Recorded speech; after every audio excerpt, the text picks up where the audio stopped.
Well, it was great to be with you in person just a few days ago, and now here we are. And for the next few weeks, we'll be meeting like this, virtually, meeting whether you're sitting in a group at church or whether you're sitting in a connect group or watching online. I hope you find the studies we're doing, looking at this last week of Jesus' life, I hope you find them helpful. We're at Sunday. Sunday being the first day of the week, Sunday the day when Jesus enters Jerusalem. And so if you've got a Bible with you, open it up to Mark chapter 11. I want you to know that sometimes appearances can be deceiving. And here we have a picture of Jesus going into the city. And I want us to be really careful with the images that we create in our mind's eye of what's going on here and what's happening. What I'd like to do is pull it apart a bit and maybe get a little bit of information from other eyewitnesses, the other gospel writers, so that we can see more clearly what's happening. Because I think sometimes the images we create and the bits we fill in ourselves can lead us astray. So what's happening here? Jesus is coming into Jerusalem. Jerusalem is a city that is situated on two ridges. There are three valleys. One valley beside the city, just beside the temple, which is called the Kidron Valley. Another valley which runs through the middle of the city, called the Tyropoeon Valley. And then there's a valley that they run into at the bottom of the city, the southern end, which is called the Valley of Hinnom, or Gehenna. And being at the bottom of the city and the bottom of the other two valleys, the Hinnom Valley is the place where everything runs into. It actually, by the time of Jesus, was a bit of a garbage pit for the entire city. So you've got these two ridges, and on one ridge, the higher ridge, is where the well-to-do of Jerusalem live. That's where the big houses are. The little valley in the middle, and then the temple. And the temple is so big. It is such an enormous building and marketplace that it dominates the entire city. 35 acres, all in this temple building. Jesus is staying, we know from John chapter 12, a little village called Bethany. Mark mentions that they're coming from Bethany. They come to where the road from Bethphage and Jericho meet. We can locate that today. We know exactly that junction point. And Jesus comes to that point as he's entering into the city. Now we need to use our imagination a little. I want you, if you would, to imagine the sun is rising. It's the beginning of the day. And the sun is coming from behind Jesus. And it just hits the temple. It's a stunning building. It's pure white marble, inlaid with pure gold. And it is massive. So as the sun hits that, it would just shine back in your face. It would be quite a sight. It's just over the hill. And just over the hill for Jesus is not only this majestic building and this incredible city, but as his greatest challenge. And as he knows, it's the climax of his mission. The reason he was born is going to be fulfilled in this city, in this week. Luke says, as he comes in and he faces all of this, he wept over the city. And his tears weren't for himself. It wasn't that he knew he was going to die and therefore he was really sad that it had all come to an end. It's not that he knew that his 3 years with his friends was up and so he'd have to leave them. He was weeping because the city before him was full of people who didn't truly understand who he was. And he weeps for them. Appearances can be deceiving. Don't be misled. Jesus weeps because he has compassion on his people. There are some commentators who would say that Jesus is weeping for himself, knowing what is ahead and the agony he'll face. There's no doubt he will face that agony. There is no doubt that it will be a hard week. But his tears on this occasion, when you look at Luke's account, his tears are for the people because they're like sheep without a shepherd. They're lost. He has disciples with him, And what does he do? Well, let's have a look at what Jesus does. Have your Bibles open, Mark chapter 11. It's the briefest account, but let's use that as our guide. Verses 1 and 2, he arrives at the crossroad of Bethphage and Bethany, and he sends his disciples to get a colt, a small donkey that's been tied up. I think that this whole thing was arranged by Jesus probably the year before. He's arranged for a colt to be ready. He's arranged for the disciples to come and get it, which is why no one questions them when they go to get it. It's interesting that in Luke's gospel, we're told that no one has ever ridden on it. There'll be a donkey there that no one has ever used. In Deuteronomy chapter 21, we find that animals that are to be set apart for ceremonial or sacrificial purposes are to be animals that have never worked, never done anything. That's what this donkey is a symbol of. It's an animal that's never worked, that's to be used for ceremonial or sacrificial purposes. It's not just transport. Jesus using this animal is a coded signal to those people who understand the Old Testament, who understand the promises that were made back by the prophet Zechariah. They understand the message that is being given by using an animal that's never been ridden on. They understand that Jesus is using this donkey, this colt, to enter into the city. Zechariah chapter 9 verse 9 says, "Look, O daughter of Zion, look, your king comes riding on a donkey." Humble and riding on a donkey. This is a really carefully staged entrance. He rides the colt, he crests the hill, he comes down, and the city that is spread out before him is absolutely awesome. To give you an idea of the size of the temple, the modern day Dome of the Rock, which is an Islamic building which is built on the platform of what remains of the temple, the top of that dome would come to the bottom of the doorstep of the ancient temple that Herod built. It was an absolutely enormous building. It was very flashy, but unfruitful. Appearances can be deceiving. It looked like the place where all religion centered for the people of God. It looked like the place that was in charge of the spiritual life of the people of God. It looked like it because it was so huge, it dominated the city. Every pilgrim that came to go to that place.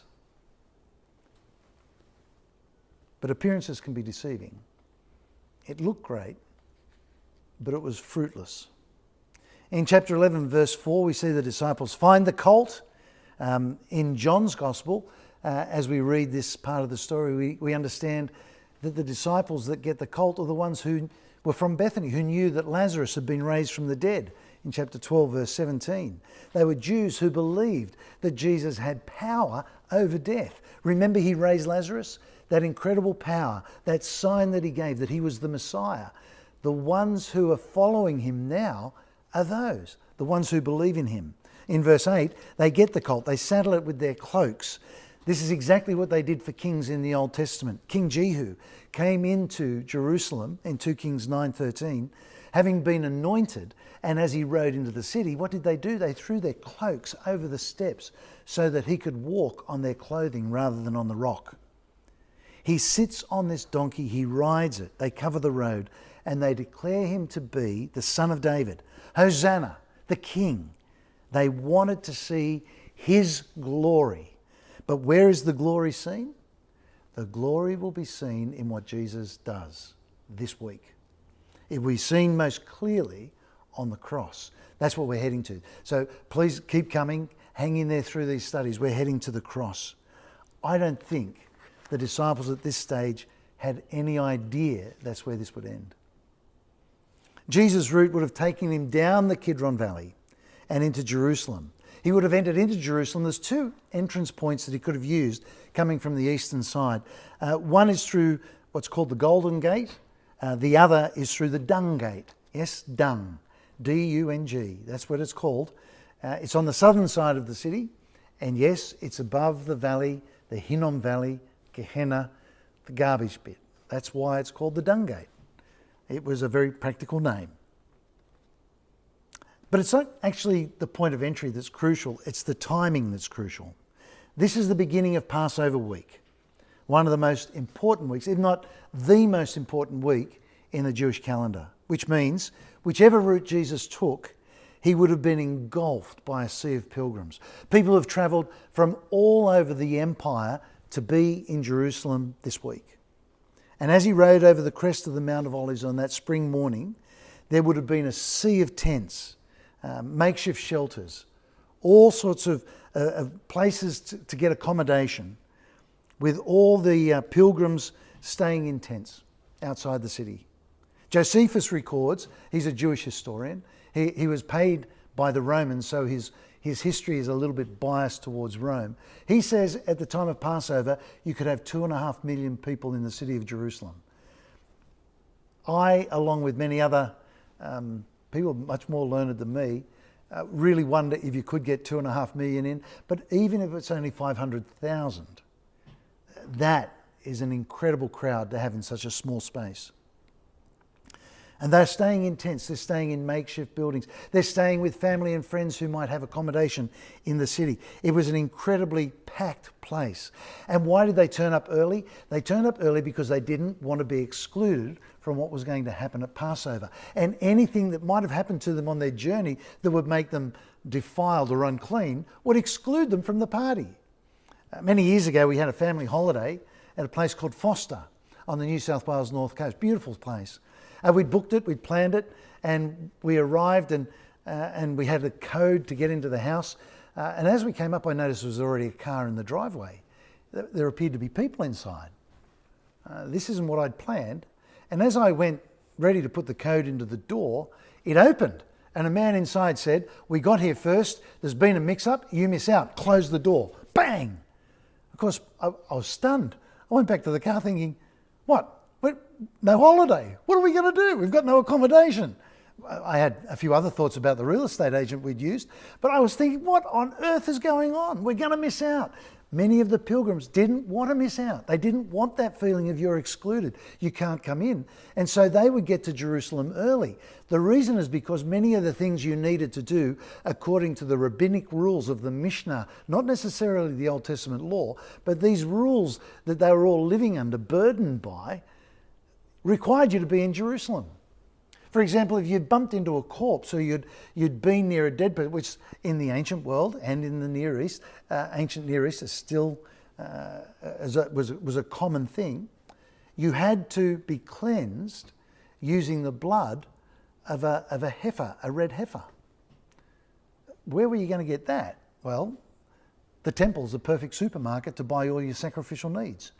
So Jerusalem is a place to get the blood of a red heifer. Done. Turn up early, make sure you can get it. So there was a lot of people there, a lot of people arriving. On this Sunday, the city would have been packed. And when Jesus comes in from the Kidron Valley with a group of people before him and behind him, crying out, saying, "This is the Son of David. He is Hosanna. Blessed be the one who comes in the name of the King." This is him. When that happens, you can be sure that the people would have crowded in, pressed in to see who it was and what was going on. I don't want to talk about all my holidays, but we went to Disneyland, 1995, it's a while ago now, and we were looking forward to going into, I think it was Tomorrowland, and they closed it. And I thought, why have they closed it? So I asked someone at the gate, "What's going on? When will it be open?" He said, "I'll be open again in a couple of hours, but it's just being closed for a celebrity." Really? Well, what's the story there? He said, "Well, when celebrities come to Disneyland, it's too dangerous for us to allow them to mix with everybody else. So we actually close off bits of the park so they can have it to themselves." And I said, "Do you know who I am?" They didn't give me a part of the park to myself. But I imagine the reason they did that was to keep the celebrity safe, because the crowds in Disneyland, not Jerusalem, in Disneyland, would have flocked in on the celebrities. The crowds would flock in on Jesus. So he enters from the Mount of Olives to the east. He comes in with this crowd abuzz, and they're crying out, identifying him as the Son of David. Now, some of the religious experts, according to Luke, say, "Tell them to be quiet." Jesus says to them, "You know what? If they are quiet, the rocks on the road will cry out. So I'm not going to stop them. I added that last bit, but it's the gist of it. There's an important truth being embodied here. Jesus comes in to the city from the eastern side with people proclaiming him as the king. Now, I want to speculate here just for a moment. I don't know the precise timing. I do know this would have happened, that on the western side of the city, at about the same time, there would have been another entry to the city being made by someone very important. You see, at the same time, Pontius Pilate, the prefect of the region, the governor from Rome, would have been entering Jerusalem. The reason he's coming to Jerusalem at Passover is not because he wants to celebrate a Jewish festival, but because he holds the robes, the ceremonial outfit for the priests, especially for the high priest. You see, what he did to control any potential for rioting against Rome was he took the clothing worn by the high priest so that he could never gather behind him some kind of Jewish rebellion against Rome. And before each festival, he would arrive about a week before and hand over the instruments for worship, the outfits, the clothing, the cups, the goblets, all those things. He would hold them and bring them into the city. He would have arrived on the western side, coming up from Joppa. His house was in Caesarea Maritima. He would have arrived from the opposite side to Jesus.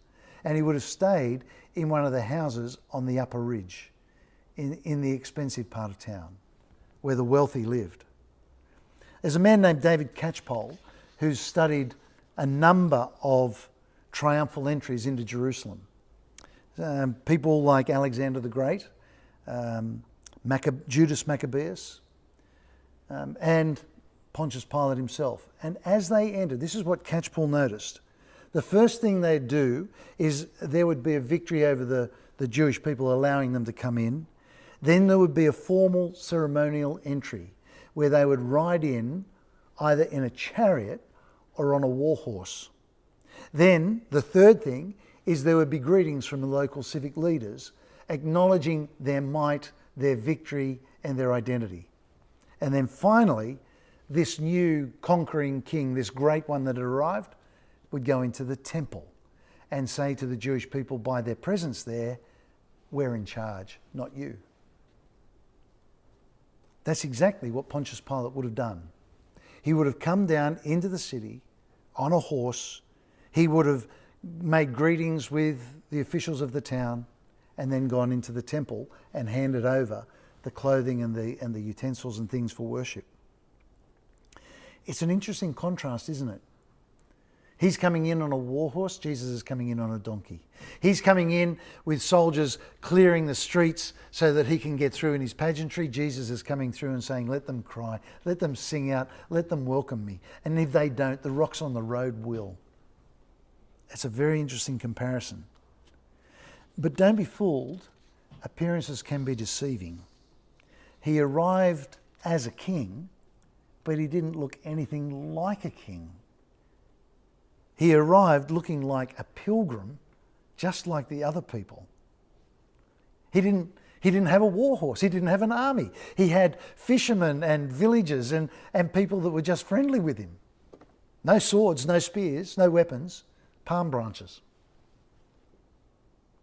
But he was nonetheless the king. And as Jesus comes in amongst these pilgrims, and as they know that Rome is dominating their city, these people have got a choice. Which king are you going to follow? Which king are you going to bow down to? Which king are you going to worship? Now, Rome was a powerful kingdom, a powerful empire. All the leaders of the world really have appearances of power, don't they? They can deal with the problems we have in life, like law and justice and education and health and defence. But none of them has the power to deal with the biggest problem we all face, which is death. Jesus comes as the king of life and death, the one who has power over that. And the real question for the pilgrims in Jerusalem when he arrived, and the real question for us today, is which king are we going to follow and obey? Are we going to bow down to the kings of this world and do what they say and live by their rules and just adjust little bits of our lives? Are we going to be wholehearted followers of King Jesus? Wholeheartedly obedient, wholeheartedly committed to him.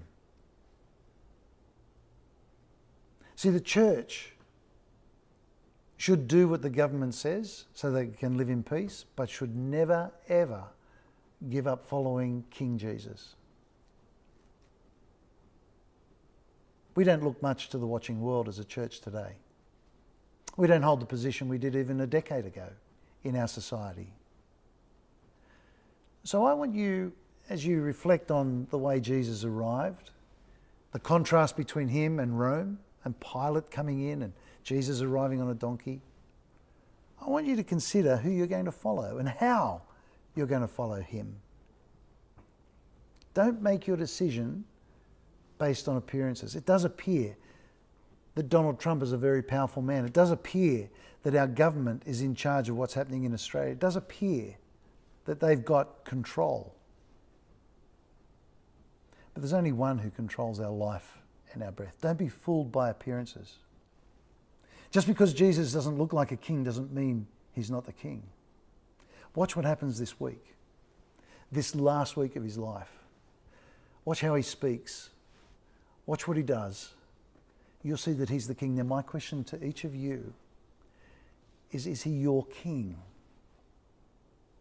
Are you obedient to him and his word? Do you know what he says? Have you studied his conversations? Have you listened to what he wrote to the churches? Do you know what he said to you? You see, the Bible contains his promises, his commands. If he's really your king, you'll want to know what they say. Let me encourage you to keep reading his word. Don't fall for the flashy but the fruitless. That's religion. That's politics. It's not Christianity. You must fall for Jesus. Amen.